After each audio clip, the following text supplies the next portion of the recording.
మీ సంతాన కలను నిజం చేసుకునేందుకు ఈ రోజే 49 సంప్రదించండి 9390501418. నమస్తే, వెల్కమ్ టు అవర్ ఛానల్. నేను సిరి. కమీని అంత్యక్రియల్లో లక్షలాది మంది పాల్గొన్నారు. అక్కడ అమెరికా ముర్దాబాద్, ఇజ్రాయెల్ ముర్దాబాద్ అనే నినాదాలు మరోసారి ప్రపంచ దృష్టిని ఆకర్షించినాయి. ఈ నినాదాలు కేవలం భావోద్వేగమా లేక పశ్చిమాసియాలో మరో పెద్ద సంఘర్షణకు సంకేతమా? సో ఈరోజు ఈ విషయాన్ని విశ్లేషించడానికి మనతో పాటు ఉన్నారు ప్రముఖ జియోపాలిటిక్ ఎక్స్పర్ట్ సురేష్ కొచ్చాటియాల్ గారు. నమస్కారం. నమస్కారం సార్, ఈ ఖమీనీ అంత్యక్రియల్లో అమెరికా, ఇజ్రాయెల్ పైన వ్యతిరేక నినాదాలు ఎందుకు మళ్ళీ ఒకసారి మారుమోగాయి? ఇది కొత్తదేం కాదండి, చాలా పాతది. ఈ death to America, death to Israel అనేది ఒక పాత స్లోగన్. ఇది ఎప్పటి నుంచో ఉంది. అయతొల్లా ఖొమేనీ టైం నుంచి ఉంది. 1979లో రెవల్యూషన్ జరిగినప్పుడు మనకు తెలుసు ఇరాన్ వ్యతిరేకత, అమెరికా వ్యతిరేకత ఇరాన్కి ఎందుకు ఉందనేది దానికి చాలా కారణాలు. ఒకటి, ఇరాన్ అనే ఒక దేశం ఒక పెద్ద కల్చర్ ఉంది వాళ్ళకి. మొన్న ప్రెసిడెంట్ ట్రంప్ వీళ్ళ కల్చర్ గురించి ఏదో చెప్తే వాళ్ళు అన్నారు, మీ 200 సంవత్సరాలు 250 సంవత్సరాలు పాత దేశం అంతే. మొన్ననే జరిగారు వాళ్ళ సెలబ్రేషన్. మాది 5-6 వేల సంవత్సరాల హిస్టరీ ఉంది మాకు. కరెక్టే అది. ఇప్పుడు మీరు చూస్తే వాళ్ళ డైనస్టీస్ ఒక 1700 నుంచి తీసుకుంటే 1925 దాకా లాస్ట్ ఖజర్ డైనస్టీ అని ఒక డైనస్టీ ఉంటుంది. దాని తర్వాతనే 1925 తర్వాత ఇరాన్లో ఒక డెమోక్రసీ అని చెప్పొచ్చు, ఒక మైనర్ ఫామ్ ఆఫ్ డెమోక్రసీ మొదలైంది. అప్పుడు షా ఆఫ్ ఇరాన్ అంటే రేజా పెహల్వి అని చెప్పి ఒక రూలర్ని తీసుకొచ్చారు. అమెరికా వాళ్ళు తీసుకొచ్చి కూర్చోబెట్టారు అక్కడ. ఇరాన్ బహుశా ఒకటే దేశం ఆ ఏరియాలో వాళ్ళని ఎవరు పరిపాలించలేదు, అంటే కోలనైజేషన్ చేయలేదు. బ్రిటన్ కానీ, ఫ్రాన్స్ కానీ, డచ్ కానీ, ఎవరైనా కానీ. ఓకే, అక్కడ రాజులు ఉన్నారు, కింగ్డమ్స్ ఉన్నాయి, అదన్నీ జరిగింది, కానీ బయట నుంచి ఎవరు రాలేదు. బహుశా చాలా తక్కువ దేశాలు. అందుకే మన దేశం కూడా బ్రిటిష్ వాళ్ళు పరిపాలించారు, డచ్ ఉన్న, ఫ్రెంచ్ అందరు ఉన్నారు. మీరు చూస్తే అటువైపు సియామ్ ఒకటి ఉంది, థాయిలాండ్, ఇప్పుడున్న థాయిలాండ్, జపాన్, ఇక్కడ ఇరాన్, చాలా తక్కువ దేశాలు ఉన్నాయి అట్లాంటివి. సో ఇరాన్కు హిస్టరీ ఉంది, చాలా ప్రౌడ్ అనే హిస్టరీ ఉంది. 25లో వాళ్ళ డెమోక్రటిక్ మూమెంట్ అంటే షా ఆఫ్ ఇరాన్ వచ్చారు. ఆయన పరిపాలించి లాస్ట్లో కొంచెం అన్పాపులర్ అయిపోయారు. ఆయన వ్యతిరేకంగా ప్రొటెస్ట్ కానీ డెమాన్స్ట్రేషన్ మొదలైంది. దాని తర్వాత 1951 అనుకుంటా దే హ్యాడ్ అనదర్ రూలర్ మసద్దే అని చెప్పేసి డెమోక్రసీలో ఎలెక్ట్ అయ్యారు డెమోక్రటిక్ మేనర్లో. కానీ ఆయనకి బ్రిటిష్ వాళ్ళకి పడలేదు. బ్రిటిష్ వాళ్ళు అక్కడి నుంచి ఆయిల్ తీసుకెళ్ళిపోతుండే ఇరాన్. ఏంట్రా ఇది నాకు ఇవ్వట్లేదు, మాకు రాయల్టీ ఇవ్వట్లేదు అని చెప్పి అడిగితే ఆయన్ని కూడా గది దింపేశారు వాళ్ళు. కూ చేసి ఆయన కూడా పక్కన పెట్టి జైలు వేసేసారు. మళ్ళీ రేజా పెహల్వీని తీసుకొచ్చారు. అప్పుడు ఆయన కొడుకు షా ఆఫ్ ఇరాన్. ఈ షా ఆఫ్ ఇరాన్ కూడా చాలా అన్పాపులర్ లీడర్. అంటే ఆయన అమెరికాతో సంబంధాలు పెట్టుకొని సొసైటీని మోడర్నైజ్ చేయడం, ఇరాన్లో యూనివర్సిటీస్ని మోడర్నైజ్ చేయడంలో వెళ్ళారు. కానీ అక్కడున్న ప్రజలు చాలా మటుకు రిలీజియస్ మైండెడ్ పీపుల్. వాళ్ళకి రిలీజియన్ అంటే చాలా ఇంపార్టెంట్, ఇస్లాం. సో వాళ్ళకి ఇది నచ్చలేదు ఎక్కువ. వెస్ట్రన్ డ్రెస్సెస్ ఏంటి, వెస్ట్రన్ కల్చర్ ఏంటి, మనం దీన్ని మార్చాలని చెప్పి తర్వాత వాళ్ళు తీసుకొచ్చిన కొన్ని మార్పులు కావాలని డిమాండ్ చేశారు. అది జరగలేదు. తర్వాత గొడవలు మొదలైంది. ఇదే టైంలో మనం ఇప్పుడు చనిపోయిన అయతొల్లా ఖమనీ కూడా ఉన్నారు ఆ టైంలో. Ayatollah Khamenei and Ayatollah Khomeini. Khomeini is senior, ఒక ఫాదర్ కాదు, is a different person altogether. Okay, Khomeini is Khomeini అనేది వాళ్ళ ఒక స్పిరిచువల్ రిలీజియస్ లీడర్ ఉండే. ఆయనకి షా ఆఫ్ ఇరాన్కి ఎప్పుడు పడకపోతుండే. లాస్ట్లో ఎప్పుడు చూసినా ఆయన ప్రొటెస్ట్ డెమాన్స్ట్రేషన్ అన్నీ చేసేటోళ్ళు అక్కడ. ఈవెన్ ఖమనీ కూడా జైలుకి వెళ్ళారు చాలా సార్లు. లాస్ట్లో షా ఆఫ్ ఇరాన్ వ్యతిరేకంగా పిలిపించి చేసినప్పుడు షా ఆఫ్ ఇరాన్ ఏం చేశారంటే అయతొల్లా ఖొమేనీని తీసుకెళ్ళి ఇరాక్లో ఒక టౌన్ ఉంది నజాఫ్ అని చెప్పి, అక్కడ తీసుకెళ్ళి పడేశారు. ఓకే, అప్పుడు సద్దాం హుస్సేన్ పరిపాలిస్తున్నారు ఆ టైంలో. అక్కడ కొన్ని రోజులు ఉన్నారు, ఐ థింక్ 6 నెలలంతా ఉన్నారు. కానీ అక్కడ కూడా ఆయనకి పడట్లేదు. అక్కడ కూడా ఆయనతో గొడవ జరిగింది. మళ్ళీ ఇరాన్లో ఉన్న ప్రొటెస్ట్ అండ్ డెమాన్స్ట్రేషన్ ఏంటో ఈయన ఉన్నారని చెప్పి ఆరోపణలు వచ్చిన తర్వాత సద్దాం హుస్సేన్ ఆయన్ని తీసి ఫ్రాన్స్కి పంపించారు. ఫ్రాన్స్లో ఉన్నారు ఖొమేనీ కొన్ని సంవత్సరాలు, 79 దాకా. 79 రెవల్యూషన్ అయినప్పుడు ఫ్రాన్స్ నుంచి తిరిగి వచ్చారు. అదే టైంలో ఖమనీ కూడా వాళ్ళ నాన్నగారు యాక్చువల్లీ అజర్బైజాన్ నుంచి, ఇజరా ట్రైబ్ అంటారు వాళ్ళు, దగ్గర ఒక మైనారిటీ ట్రైబ్ వాళ్ళు ఇరాన్లో. మెజారిటీ పర్షియన్స్ ఇరాన్లో. వీళ్ళు ఒక మైనారిటీ ట్రైబ్ నుంచి వస్తారు, ఖమనీ అని. ఇన్ఫ్యాక్ట్ వాళ్ళ విలేజ్ పేరు అది ఖమనీ అనేది. సో వాళ్ళ ఊరు పేరు తీసుకొని వాళ్ళ ఫ్యామిలీ పేరు కూడా అయిపోయింది అది. వీళ్ళు ఐ థింక్ 8 మంది అన్నదమ్ములు ఉన్నారు, కొంతమంది చెల్లెలు కూడా ఉన్నారు. చాలా మటుకు రిలీజియస్ ఫ్యామిలీ. వాళ్ళ నాన్నగారు కూడా అంతే, ఎప్పుడు చూసినా మస్జిద్లో ఉంటారు, రిలీజియస్ టాక్స్ ఇస్తుంటారు. కొంతమంది ఈ రిలీజన్ గురించి తెలియపోయిన వాళ్ళు వచ్చి ఆయనతో కూర్చొని నేర్చుకుంటారు. కానీ ఆయన ఒక అంత పై లెవెల్ దాకా వెళ్ళలేదు, మిడిల్ లెవెల్లో ఉండిపోయారు. ఖమనీ కూడా అంతే. ఖమనీ తర్వాత ఆయన కూడా రిలీజియస్ ఎడ్యుకేషన్ తీసుకున్నారు. నజాఫ్కి వెళ్ళారు, అక్కడ కూడా ఎడ్యుకేషన్ జరిగింది. కోమ్లో జరిగింది. ఈయన పుట్టింది ఒక టౌన్ కాల్డ్ మషాద్, అది ఇరాక్లో ఉంది. ఇప్పుడు అక్కడికే బాడీ ఫైనలీ వెళ్తుంది. ఇప్పుడు 3 రోజుల తర్వాత ఫ్రైడేకి అక్కడ అంత్యక్రియలు ఉంటాయి. ఈ పరిస్థితుల్లో ఖమనీ ఇరాన్ నిడిచి వెళ్ళలేదు. ఖొమేనీని ఫ్రాన్స్ పంపించినప్పుడు, దానికన్నా ముందు నజాఫ్ పంపించినప్పుడు ఆయన ఇరాన్ నిడిచి వెళ్ళలేదు. జైల్లో ఉన్నారు, చాలాసార్లు ప్రొటెస్ట్ చేశారు షా ఆఫ్ ఇరాన్ వ్యతిరేకంగా.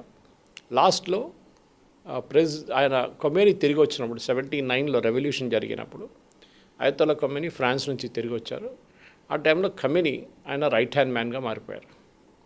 దాని తర్వాత 1981 అనుకుంటాను he became the president of Iran. President అయిపోయారు ఇరాన్. అది అయతొల్లా ఖమేనీ. ఆయనేమో సుప్రీం లీడర్, ఎవరు? Ayatollah Khomeini. ఈయన ఇంకా అయతొల్లా కాలేదు అప్పుడు. ఖమేనీ ఇంకా ట్రైనింగ్లో ఉన్నారు ఆయన. ఇన్ఫ్యాక్ట్ ఆయనకు ఒక డిస్క్వాలిఫికేషన్ ఉండేది. 10 సంవత్సరాల తర్వాత అఫ్కోర్స్ 81లో ఇంకో ఘటన కూడా జరిగింది ఆయనతో. ఆయన ఆల్మోస్ట్ చనిపోయారు, దాంట్లో చంపేశారు రాదు ఆయన్ని. ఆయన ఒక మస్జిద్లో తెహ్రాన్లో మాట్లాడుతున్నప్పుడు ఆయన ముందు ఒక టేప్ రికార్డర్ తీసుకొచ్చి పెట్టారు, ఎవరో ముందు పెట్టేశారు. ఆ టైంలో టీవీలు లేవు కదా. సో ఆయన మాట్లాడుతుంది ఏంటని రికార్డ్ చేయడానికి టేప్ రికార్డర్ తీసుకొచ్చి పెట్టారు ఎవరో. ఆ టేప్ రికార్డర్ బాంబు ఉండే, ఆ బాంబు పేలింది. ఆ వీడియో ఎప్పుడు కూడా మీకు ఇంటర్నెట్లో కనిపిస్తుంది. ఆయన చాలా హారిబుల్గా ఇంజర్డ్ అయిపోయారు. ఖమేనీ అనుకున్నారు, పోతాడు అనుకున్నారు, కానీ బతికి బయటపడ్డాడు ఎట్లా. కానీ అప్పుడు కూడా ఆయనకి చెయ్యి పనిచేయదు, రైట్ హ్యాండ్. దాని తర్వాత ఈ బ్లాస్ట్ తర్వాత మాట్లాడడంలో కూడా ఆయన వాకల్ కార్డ్స్ మొత్తం పోయింది. సో ఆయన మాట్లాడుతూ మీరు ఎప్పుడైనా ఖమేనీ పాత వీడియోలు చూస్తే చాలా సాఫ్ట్గా మాట్లాడతారు. దానికి కారణం ఇది, ఈ టేప్ రికార్డర్ బ్లాస్ట్. దాని తర్వాత ఖొమేనీ 89లో చనిపోయారు, అయతొల్లా ఖొమేనీ. సో దాని తర్వాత వీళ్ళది ఒక గ్రాండ్ కౌన్సిల్ ఒకటి ఉంటుంది, వాళ్ళే ఎలక్ట్ చేస్తారు. ఇప్పుడు మీరు చూసుంటారు ఈ కేసులో కూడా ముజ్తబాని ఎలక్ట్ చేసింది వాళ్ళే.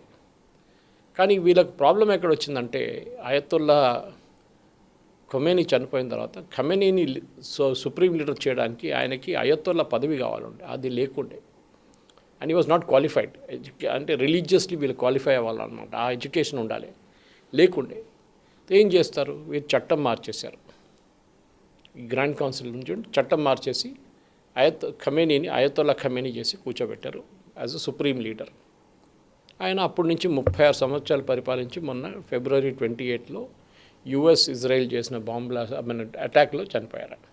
ఆయనతో పాటు ఆయన సతీమణి వాళ్ళు చనిపోయారు, వైఫ్ చనిపోయారు, కూతురు చనిపోయారు, గ్రాండ్ డాటర్ చనిపోయారు, చాలామంది చనిపోయారు.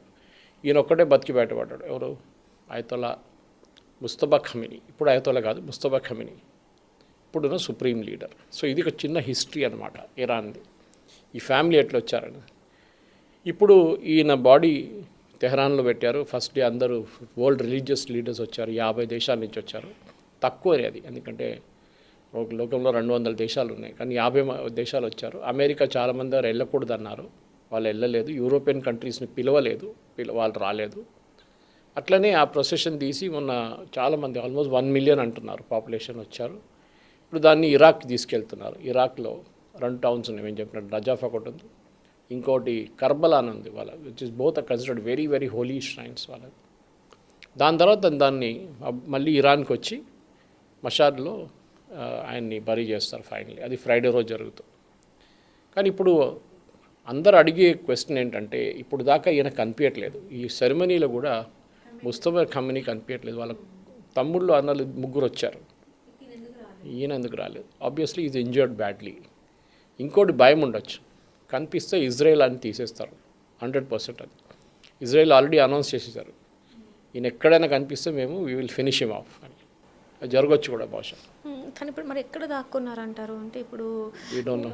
చాలా వరకు ఏంటంటే రష్యా ఆశ్రయం ఇచ్చింది, లేకపోతే రష్యాలో లేదు, ఆయన ఇరాన్లోనే ఉన్నారు. ఆయన ఇరాన్లోనే ఉన్నారు, కానీ న్యాచురల్లీ అంత సీక్రెటివ్గా పెట్టుకున్నారు. చాలామంది అసలు ఆయన ఒక ఫోటో కానీ ఒక వీడియో కానీ ఇప్పుడు దాకా బయటికి రాలేదు. ఓన్లీ లెటర్స్ మాత్రం బయటకు వస్తున్నాయి. ఆయనకి హీ వాజ్ బ్యాడ్లీ ఇంజర్డ్ అంటున్నారు, చాలా గాయాలు తగ్గిన అంటున్నారు అటాక్లో. ఫిబ్రవరి 28వ తారీఖు జరిగిన అటాక్లో కొంతమంది అంటే చేయి పోయిందంటారు, కొంతమంది కాలు పోయిందంటారు, కొంతమంది ఆయన ఫేస్ డిస్ఫిగర్ అయిందంటున్నారు. తెలియదు మనకి నిజంగా ఏం జరిగిందో తెలియదు. కానీ ఆయన బయట కనిపిస్తే డెఫినెట్గా ఇజ్రాయెల్ ఆయన్ని తీసేస్తారు, లేపేస్తారు, కంప్లీట్గా బాంబ్ చేసేస్తారు. వాళ్ళ నాన్నగారిని చెప్పినట్లే ఆయన కూడా ఫినిష్ చేస్తారు. ఇది ఒక భయం ఉంది ఒకటి. కానీ ఇప్పుడు ప్రజలు అడుగుతున్న ప్రశ్న ఒకటి, బయట ఉన్న లోకం అడుగుతున్న ప్రశ్న ఏంటంటే, ఇప్పుడు ఈ ఫ్యూనరల్ అంతా అయిపోయిన తర్వాత ఇరాన్ ఎట్లాంటి దేశంగా ఉండిపోతుంది? మనకు గుర్తుంది ఫిబ్రవరి 28 నుంచి ఇప్పుడు 4 నెలలు ఈ యుద్ధం మొదలై, ఇప్పుడు సీజ్ ఫైర్ ఉందనుకోండి. కానీ ఇరాన్ని మనం చూసాం, ఒక మార్పు వచ్చింది ఇరాన్లో. ఒకటి, అయతుల్లా ఖమెనీ ఒక సాఫ్ట్ మనిషి, ఎక్కువ ఎక్సైట్ కాడు ఆయన, ఎక్కువ అగ్రెసివ్గా మాట్లాడరు, కానీ మొత్తం కంట్రోల్ ఆయన చేతిలో ఉండే. ఇరాన్ మొత్తం పొలిటికల్ కానీ, ఐఆర్జీసీ కానీ, ఆర్మీ కానీ, వాళ్ళ వైపు నుంచి ఉన్న మిగతా కల్చరల్, రిలీజియస్ మొత్తం ఆయన చేతిలో ఉంటుంది. కానీ ఈ ముస్తఫా ఖమెనీకి అంత పట్టు రాబోతుందా లేదా అని డౌట్ ఉంది. ఎందుకంటే బతుకున్నప్పుడే అయతోల్లా ఖొమైనీ ఒక ఫత్వా ఇష్యూ చేసింది అప్పుడు, దట్ నేను చనిపోతే ఎట్లా చేయాలో ప్రొసీజర్ పెట్టారు ఆయన. అదే టైంలో ఇరాన్ ఎప్పుడు ఒక ఫత్వా ఇష్యూ చేస్తే, ఇరాన్ ఎప్పుడు ఆయుధాలు, న్యూక్లియర్ బాంబ్స్ తయారు చేయరని చెప్పి అప్పుడు ఫత్వా ఇష్యూ చేశారు.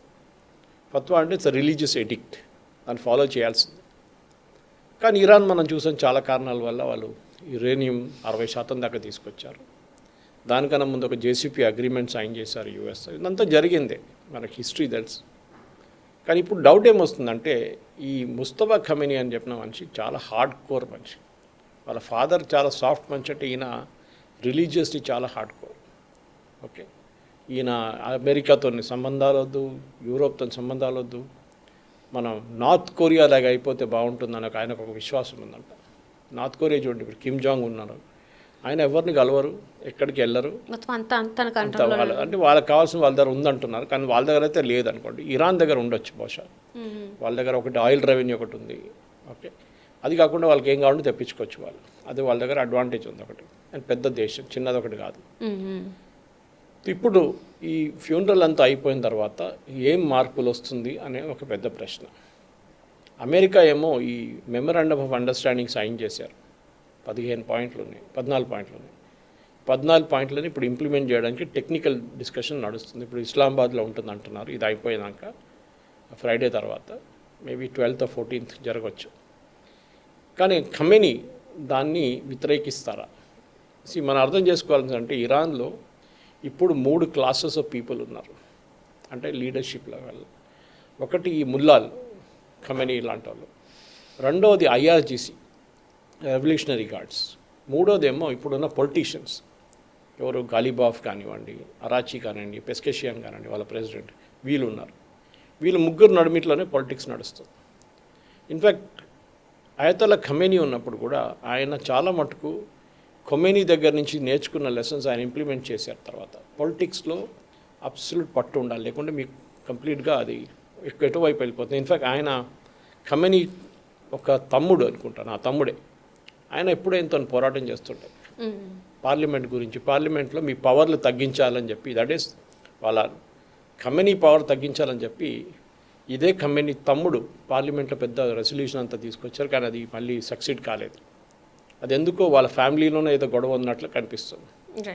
ఇరాన్లో కూడా ఇదే గొడవ ఉంది. ఈ 3 గ్రూప్స్ నడిమిట్లోనే ఇప్పుడు ఒక జాకింగ్ ఆఫ్ పొజిషన్ అంటాం మనం. ఒక గ్రూప్ ఏమంటారు, మాకు అమెరికాతో సంబంధమే లేదు, వాళ్ళతో చర్చలు జరపకూడదు, విచ్ ఇస్ యువర్ ముల్లా వాళ్ళ group, religious group. IRGC stand తీసుకుంటలేరు, అక్కడ వాళ్ళ మీద బాంబింగ్ జరిగితే వాళ్ళు బాంబింగ్ చేస్తారు, అది వాళ్ళ పని మెయిన్గా. మూడో గ్రూప్ ఏమో ఈ చర్చలు నడిపిస్తున్నారు. ఇన్ఫ్యాక్ట్ మీరు మొన్న ప్రెసిడెంట్ ట్రంప్ స్టేట్మెంట్ ఒక వినుంటారు. ఆయన ఏమన్నారంటే, ఈ ఫ్యూనరల్ ప్రొసెషన్ మొదలైన ఇది అందరు ఇక్కడ ఉన్నారు ఒకటే చోట్ల, 1 షాట్లో మేము అందరిని ఫినిష్ చేసేస్తామన్నారు. తర్వాత ఆయనే అన్నారు వీళ్ళందరినీ ఫినిష్ చేసి మనం మాట్లాడడానికి చర్చలు నడిపించడానికి ఎవరు ఉంటారు కదా, వీరు మనకి కావాల్సిందే అన్నారు. అది church dilemma, that is typical Trump dilemma అన్నమాట. అక్కడ అందరిని చంపేస్తే మళ్ళీ ఎవరు ఉండరు మాట్లాడడానికి. కానీ వీళ్ళని ఎంకరేజ్ చేస్తే, దట్ ఈస్ అరాచీ కానివ్వండి, గాలిబాఫ్ని ఎంకరేజ్ చేసి డీల్ చేస్తే బహుశా ఇరానియన్ రెవల్యూషనరీ గార్డ్ వీక్ అయిపోతారు, ఖమేనీ పొజిషన్ కూడా వీక్ అయిపోతుంది. ఇది ఇప్పుడున్న పరిస్థితి. కానీ ఎందుకు ముందుకు వెళ్తూ ఇంకా చాలా ఆప్షన్స్ ఉన్నాయి, అది కూడా మనం మాట్లాడవచ్చు. ఇప్పుడు ప్రజలు ఏవైతే నినాదాలు చేస్తున్నారో ఇది ఇరాన్ ప్రభుత్వానికి అధికార రాజకీయ సందేశం అనుకోవచ్చా? ఏవైతే ఇప్పుడు అమెరికా ముర్దాబాద్ లేకపోతే ఇజ్రాయెల్ ముర్దాబాద్ అని చెప్పేసి ఏదైతే మాట్లాడుతున్నారో దీన్ని ఎట్లా చూడాలంటారు? సో వాళ్ళు డెత్ టు అమెరికా అంటారు, అమెరికాని ఫినిష్ చేసేసారు. డెత్ టు ఇజ్రాయెల్, అదే పాత స్లోగన్ అది. కానీ అన్నిటికంటే ఇంపార్టెంట్ అక్కడ జరిగిన కొన్ని ఘటనలు, ఫర్ ఎగ్జాంపుల్ అక్కడ కొన్ని ప్రొటెస్ట్ డెమాన్స్ట్రేషన్లో డెత్ టు ట్రంప్ అని ఒక పిలుపు కూడా వచ్చింది. ఇది మనం అంత సీరియస్గా తీసుకోక్కర్లేదు.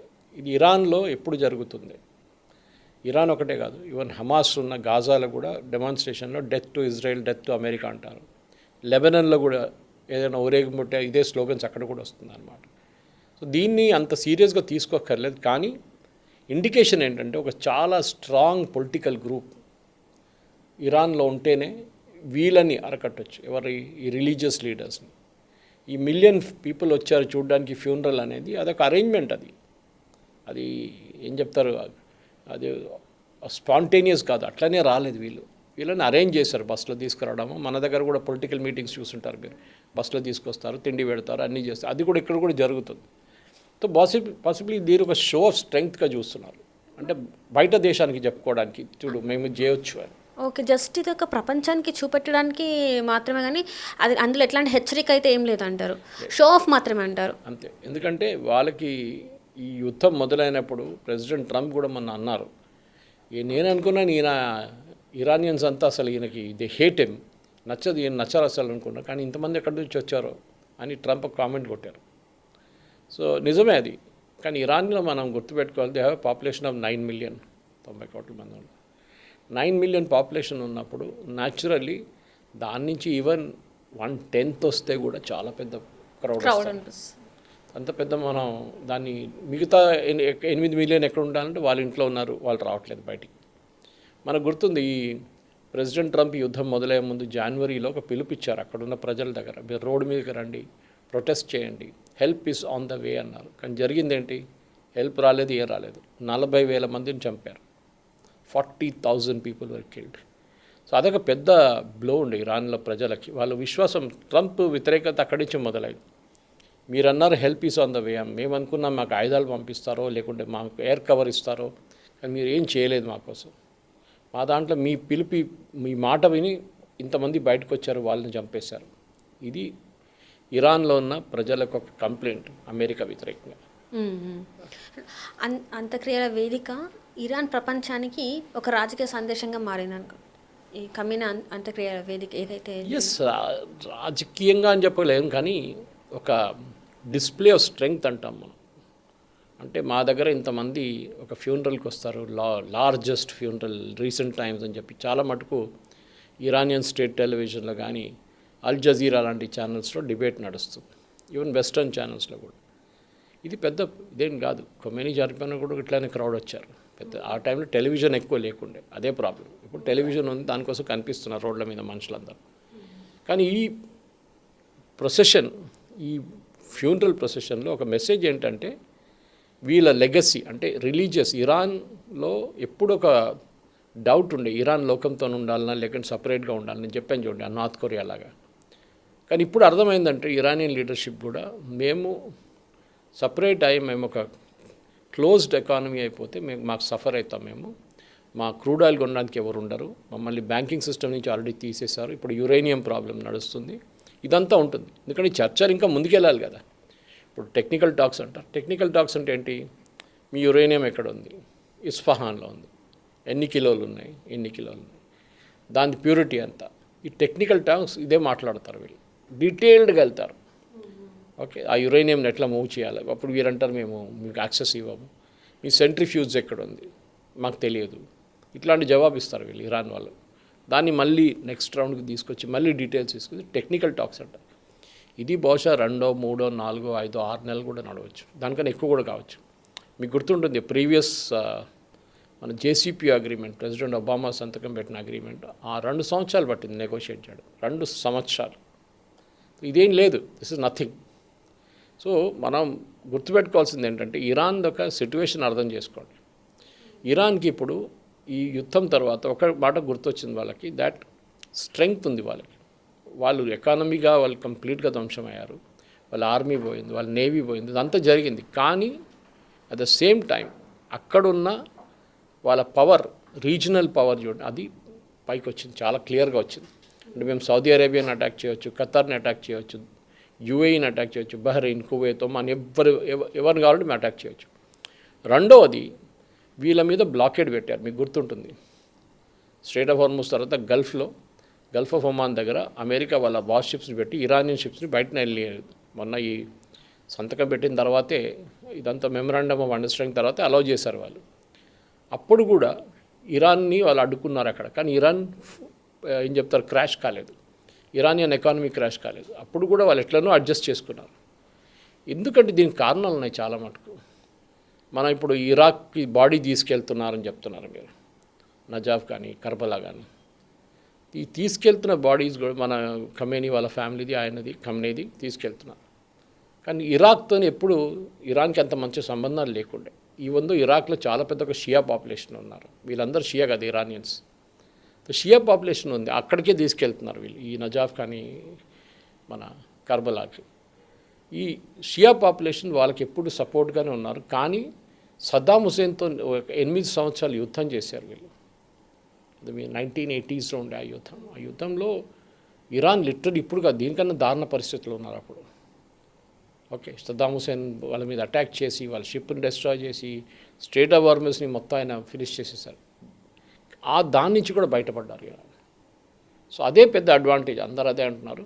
ఇరాన్కి ఒక పెద్ద అడ్వాంటేజ్ ఏంటంటే వాళ్ళు అమెరికాను అడ్డుకున్నారు ఒకసారి, అమెరికాను అడ్డుకున్నారు రెండోసారి. ఇప్పుడు అమెరికాతో చర్చలు జరుపుతున్నప్పుడు కూడా they have an upper hand. 14 పాయింట్లో మీరు చూస్తే చాలా పాయింట్స్ అడ్వాంటేజ్గా ఇరాన్ కనిపిస్తుంది మీకు. సో ఈయనేమో ట్రంప్ ఏమో దీని నుంచి బయటికి రావడానికి ట్రై చేస్తున్నారు. అట్ ద సేమ్ టైం అప్పుడప్పుడు చిన్నగా ధమ్కి ఇస్తారు. నిన్న ఇచ్చారు అట్లనే, ఈ చర్చలు రాకపోతే, ఈ చర్చలు జరగకపోతే, ఈ చర్చలో రిజల్ట్ రాకపోతే మళ్ళీ నేను ఫినిష్ చేసేస్తాను, ఆయన పాత పాట పాడుతున్నాడు అనమాట. Right sir. అంటే ఈ నినాదాల తర్వాత వీళ్ళ వ్యూహాలు ఏమైనా మార్చుకునే అవకాశం ఉందంటారా సార్? ఇజ్రాయెల్ కానీ అమెరికా కానీ వాళ్ళ వ్యూహాలను మార్చుకుంటారు? ఎందుకు మార్చుకోవాలి?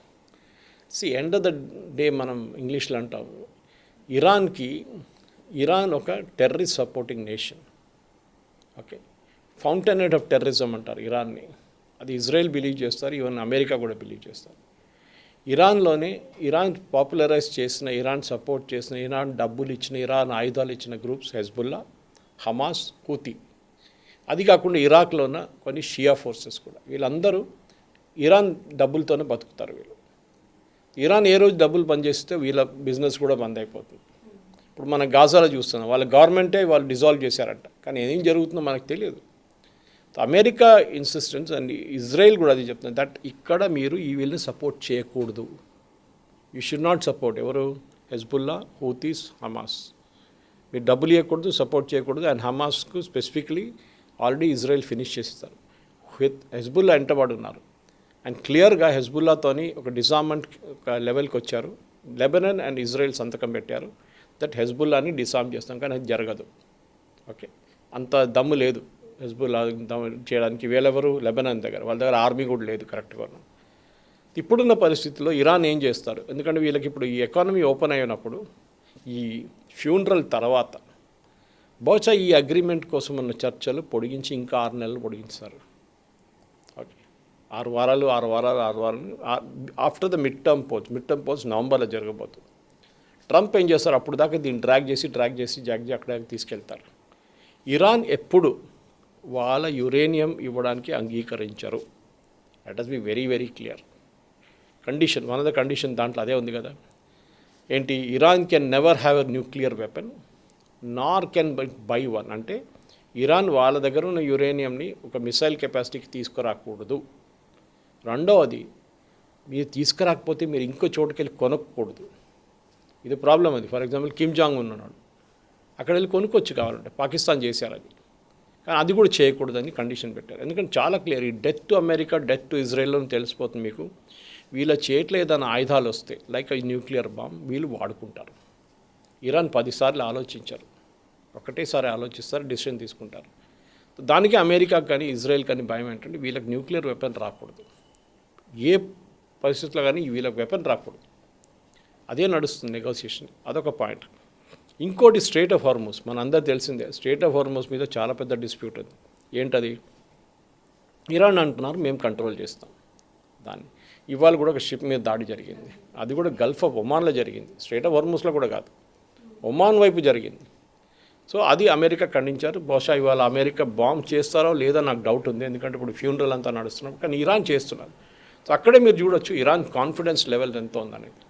ఇప్పుడు ఇరాన్ని తప్పుపడుతుంది ఆల్రెడీ అమెరికా, మొత్తం అంతా మీరే చేస్తున్నారు అన్నట్టుగా. మీ వల్ల ఎందుకు ఇలా చేస్తున్నారు, మీరే అట్లా అడిగితే వాళ్ళు చిన్నపిల్లల ఎందుకు చేస్తున్నారంటే వాళ్ళు చెప్తారా? వాళ్ళు వాళ్ళ పవర్ చూపిస్తున్నారు. మీరేం చేయలేరు మమ్మల్ని, అమెరికాకి చెప్తున్నారు. ఎంత powerful, most powerful nation on the earth America, Iran ఏం చేయలేకపోతున్నారు. స్టేట్మెంట్లు ఇస్తే అయిపోతుందా? మీరు యాక్చువల్ ఏం చేస్తున్నారు? మీరు 2 బాంబులు వేస్తారా వాళ్ళ మీద తీసుకెళ్ళి? చేయరు.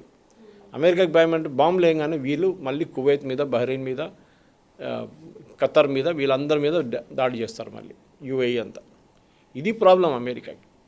ఇది జరగకుండా ఉండడానికి ఇప్పుడు రాబోయే రెజీమ్, అంటే ఆల్రెడీ ఉందనుకోండి ఒక రెజీమ్ అక్కడ, కానీ వాళ్ళ సపోర్ట్, ఆయతల ఖమనీ నుంచి బతుకున్నారా లేదా, కోమాలు ఉన్నారా లేకుంటే చనిపోయారా మనకేం తెలియదు. కానీ ఆయన లేరు అనుకోండి, మీరు అడిగిన ప్రశ్న ఫస్ట్ అదే అడిగారు. ఆయన లేరు అని ఒక న్యూస్ వచ్చింది బయటికి, చనిపోయారు ఈయన లేడని బయటికి వస్తే, దెన్ ఇరాన్లో ఉన్న ఈ రెజీమ్ కొలాప్స్ అయిపోతుంది. ఎందుకంటే అయతొల్లా ఖొమైనీ ఒక మంచి పని చేసింది, సక్సెషన్ ప్లాన్ అంటాం మన ఇంగ్లీష్లో. ఎప్పుడు దాన్ని నా తర్వాత ఎవరు వారసత్వం, అది ముందే డిసైడ్ చేసుకోవాలి. అది ఇప్పుడు కార్పొరేట్ కల్చర్లో అయిపోయింది. అట్లనే ఒక కంపెనీ చైర్మన్ ఉంటే వాళ్ళ ఫ్యామిలీ నుంచో లేకుంటే బయట నుంచో ఉన్న ప్రొఫెషనల్ని ఫస్టే అనౌన్స్ చేస్తారు, నా తర్వాత ఈయన ఎండీ అవుతారు, ఈయన చైర్మన్ అవుతారు. మన దగ్గర రాజులు మహారాజులు కూడా అట్లే ఉండే, వాళ్ళ కొడుకు తర్వాత వాళ్ళ కొడుకు అట్లా. సో ఈ పరిస్థితుల్లో ఇప్పుడు ఖమేనీని ఆయతొల్లా ఖమేనీని ట్రైన్ చేశారు, ఖొమైనీ టేక్ ఓవర్ చేయడానికి. ఎందుకంటే ఆయన అప్పుడే 79లో ఆయన వచ్చినప్పుడు he was almost 80 years old. ఆయన తెలిసిపోయింది ఎక్కువ రోజులు లేదు నా దగ్గర, 10 సంవత్సరాలు ఉండొచ్చు బహుశా, దాని తర్వాత నేను పోతాను. ముందే ఖమేనీకి ట్రైనింగ్ ఇచ్చారు, ఆయతొల్లా ఖమేనీ ట్రైనింగ్ ఇచ్చి ఆయన్ని మొత్తం స్కిల్స్ డెవలప్ చేయడానికి. దానికోసం ఆయన ప్రెసిడెంట్ కూడా అయ్యారు ఇరాన్ది. సో ఎక్స్పీరియన్స్ వచ్చింది ఆయనకి. దానికోసం ఖొమైనీ చనిపోగానే ఈజీగా టేక్ ఓవర్ చేసుకున్నారు. కానీ ఇక్కడ చూడండి, ఇప్పుడు దాకా కొడుకు కనిపించట్లేదు. రేపు ఇజ్రాయెల్ ఈయనని లేపేస్తే ఎవరు నడిపిస్తారు ఇరాన్? ఇదే పెద్ద ప్రశ్నగా రాబోతుంది. అది ఇప్పుడు జరుగుతున్న పవర్ టెస్టుల్లో చాలా ఇంపార్టెంట్. ఆయతొల్లా ఖమేనీ తర్వాత వాళ్ళ కొడుకు ముస్తఫా ఖమేనీ ఎట్లా నడిపిస్తాడు ఇరాన్? ఇది అందరి దగ్గర ఉన్న $1 million క్వశ్చన్. ఇది కేవలం అంత్యక్రియలు వాతావరణమేనా, లేక ఇరాన్ కొత్త విదేశాంగ దిశకు నాందియా? ఇది ఒక షో ఆఫ్ స్ట్రెంగ్త్ అని చెప్పాను చూడండి, వాళ్ళ తర్వాత మర్చిపోతారు. కానీ ఇప్పుడు ఇరాన్ ప్రజలు ఏం చూపిస్తున్నారు, అది ఇరాన్ ప్రజలు కాదు, ఇరానియన్ గవర్నమెంట్ ఏం చూపిస్తున్నారంటే, లుక్ అమెరికా మాకు ఇంత సపోర్ట్ ఉంది ఇరాన్లో, మర్చిపోకండి. మీరే అన్నారు ఈ రెజీమ్ని కింద పడేస్తాం, మేము ప్రజల్ని రోడ్డు మీద తీసుకొస్తాం, కానీ మీరు ఇప్పుడు ఏం చేస్తున్నారు చూడండి, మా సపోర్ట్ 10 సార్లు ఆలోచించండి మా మీద బాంబు వేసే ముందని వార్నింగ్ ఇస్తున్నారు. ఇది దీని తర్వాత ఇంకొంత ఉధృత పరిస్థితులు నెలకొల్లా అవకాశం ఉందంటారా? ఇది ఇక్కడితో ఆగిపోతుంది. దీని తర్వాత చర్చల మీద ఉంటుంది. ఇరాన్ అప్పుడప్పుడు చిన్న చిన్న దాడులు చేస్తూనే ఉంటారు. ఇప్పుడు చేశారు చూడండి కంటైనర్స్. వాళ్ళకి తెలుసు అమెరికా అటాక్ చేయరు అని ఒక కాన్ఫిడెన్స్ ఉంది వాళ్ళకి. చేయరు అమెరికా, ఎందుకంటే చేస్తే మళ్ళీ ఎక్స్ప్లోడ్ అవుతుంది సిచ్యువేషన్. సీజ్ ఫైర్ ఉంది, ఆల్రెడీ MOU సైన్ చేశాం. కానీ మొన్న 2 సార్లు వాళ్ళ షిప్ల మీద కొడితే అమెరికా మళ్ళీ అటాక్ చేశారు, మీకు గుర్తుంటుంది. అప్పుడు వాళ్ళు ఏం చేశారు, వాళ్ళకి ఇదే కువైత్ కానీ, బహ్రెయిన్ కానీ, ఖత్తర్ కానీ వీళ్ళ మీద దాడి చేశారు. సో నెవర్ ఎండింగ్ సైకిల్ అంటారు ఇంగ్లీష్లో. ఇరాన్ ఒక షిప్ మీద కొడతారు, ఇరాన్ని అమెరికా వచ్చి కొడతారు, ఇరాన్ ఇమీడియట్లీ గల్ఫ్ నేషన్స్ మీద బాంబు వేస్తారు, అంతా అక్కడ ఆగిపోతుంది. మళ్ళీ నెక్స్ట్ ఒక 2-3 రోజుల తర్వాత మళ్ళీ ఇరాన్ ఒక షిప్ మీద దాడి చేస్తారు, సేమ్ థింగ్ రిపీట్ అవుతుంది. ఎక్కడో ఒక చోట్ల దీన్ని ఆపడానికి అమెరికా డెస్పరేట్గా ఉన్నారన్నమాట. అది బహుశా ఈ టాక్స్తో జరగవచ్చు, కానీ నాకైతే డౌట్ ఉంది. I don't think this talks succeed కాదు, ఫెయిల్ అవుతుంది 100%. ట్రంప్ కూడా అన్నారు ఇవాళ, మీకు గుర్తుంటుంది, స్టేట్మెంట్ ఇచ్చారు, సంతగా ఒప్పందం చేసుకుంటే మంచిది, just do it fast or else నేను పాత గేమ్ ఆడుతాను నేను అని చెప్తాను. Right sir, right sir, thank you so much. Thank you very much.